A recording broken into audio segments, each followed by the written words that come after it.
The royal court of Charles I was defined by cold geometry and rigid isolation. In 1629, Charles dissolved Parliament and launched a massive executive gamble. In 17th century England, statecraft operated under a strict constraint. The Crown possessed absolutely no legal authority to levy a nationwide general tax without securing the direct consent of the landed gentry in Parliament.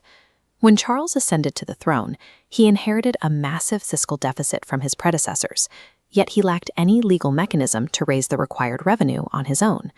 Rather than negotiate for funds and concede political power, Charles chose to govern without the legislative body entirely, attempting to engineer a self-sustaining autocracy. To survive without parliamentary subsidies, the Crown had to drastically slash state expenditures. This required an immediate, total withdrawal from the European land conflicts of the 30 Years' War. With expenses cut, the king established what historians called the prerogative state. The government would rely solely on customary rights, dormant medieval statutes, and executive powers to extract domestic wealth. What followed was the personal rule, an 11-year experiment where a national government attempted to survive on executive overreach, predatory legal loopholes, and strict isolationism. To balance the books, the Crown's lawyers scoured medieval archives, looking to resurrect dormant statutes purely as instruments of financial extortion. They revived the distraint of knighthood, an obsolete law requiring men earning £40 or more a year to present themselves to be knighted. Charles used this to retroactively fine anyone who had missed his coronation years earlier. Next came the ancient forest laws. The Crown aggressively expanded the boundaries of royal forests back to their medieval limits, extracting massive fines from landowners for supposed encroachment on property their families had held for generations.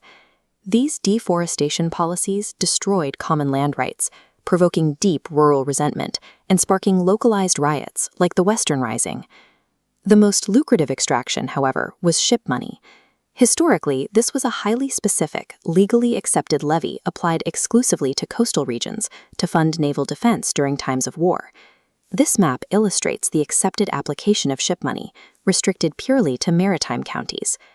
But in 1634, Charles engineered a secret treaty with Spain, using the threat of piracy as a pretext to levy this tax during peacetime. The following year, the policy escalated. Charles extended the peacetime levy to all inland counties across England. This chart shows the massive, immediate spike in Crown revenue. By expanding the tax base, ship money reliably generated roughly £200,000 annually for the treasury. This aggressive extraction faced a major legal challenge in 1637, when a Buckinghamshire landowner named John Hampden refused to pay the inland levy, forcing the case before all 12 common law judges. Charles won the case, but the judges ruled in his favor by a razor-thin margin of 7-5. That narrow legal victory exposed the fragility of the Crown's position. Emboldened by the dissenting judges, the public staged a massive tax strike, and ship money collection rates plummeted below 20% by 1639. Ship money successfully extracted short-term capital, but its predatory execution entirely alienated the landed gentry, the exact administrative class the king needed to actually run the state. Fiscal extraction required an ideological enforcer. By 1633, William Laud had ascended to the top of the Caroline state apparatus as Archbishop of Canterbury. Laud operated under a policy he termed thorough. This was the ruthless, centralized pursuit of state directives, explicitly ignoring local customs, special interests, and legal prevarications. Laud's ecclesiastical reforms prioritized bureaucratic enforcement and the crushing of dissent over any genuine spiritual revival. Under a doctrine termed the beauty of holiness, Laud mandated the rigid, uniform use of the Book of Common Prayer in all services to force ideological compliance across the kingdom. This control took physical form in the parish churches. Laud ordered the installation of altar rails at the east end of the building, enforcing a strict spatial and spiritual hierarchy between the clergy and the laity. To bypass the common law courts, the Crown utilized extra-legal tribunals like the Court of High Commission and the Star Chamber to prosecute opposition. When dissidents like William Prynne published pamphlets criticizing these reforms, the state pilloried them, cropped their ears, and branded their faces with the letters SL for seditious libeler. This highly visible, clinical violence served a distinct purpose. It equated religious nonconformity directly with political treason. Laudianism provided the necessary ideological armor for the crown's fiscal overreach, attempting to forge a rigidly uniform society incapable of challenging executive authority. The regime finally triggered its own destruction when Charles attempted to force the English liturgy and the beauty of holiness onto the fiercely independent Scottish kirk. The pushback was immediate and violent, beginning with widespread rioting in Edinburgh in 1637 over the mandated use of the new prayer book. In 1638, Scottish delegates signed the National Covenant, pledging strict resistance to Caroline innovations. A dispute over church ritual rapidly escalated into a full political revolution. The hollow English state suddenly faced a new threat. They were now up against the highly organized, lethal mobilization of the Scottish military machine. This exposed the fatal structural flaw of the 11 Years' tyranny. The king possessed absolutely no standing army to enforce his will. The financial mechanisms collapsed under the strain.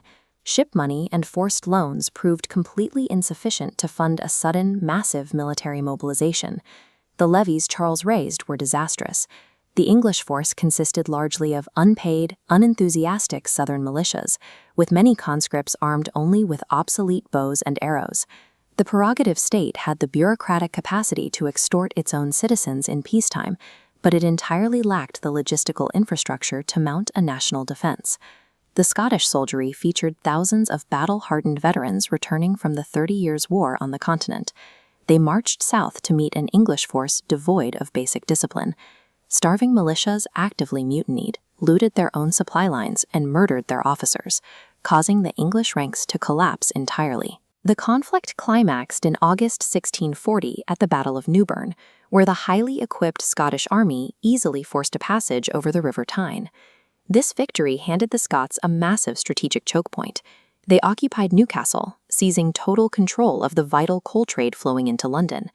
To halt the advance, Charles was forced to sign the interim Treaty of Ripon. The treaty contained a humiliating financial trap. Pending a final settlement, Charles agreed to pay the daily expenses of the Scottish occupation force sitting on English soil. This triggered total systemic failure. Having exhausted every legal loophole and facing a nationwide tax strike, the king was utterly bankrupt and incapable of paying the treaty terms. With no other options, Charles was forced to recall the English Parliament to secure legal taxation, officially ending the 11 Years' tyranny. The personal rule proved that a regime can temporarily sustain itself through predatory fiscal engineering, but an autocracy lacking popular consent will inevitably shatter upon first contact with an organized external threat.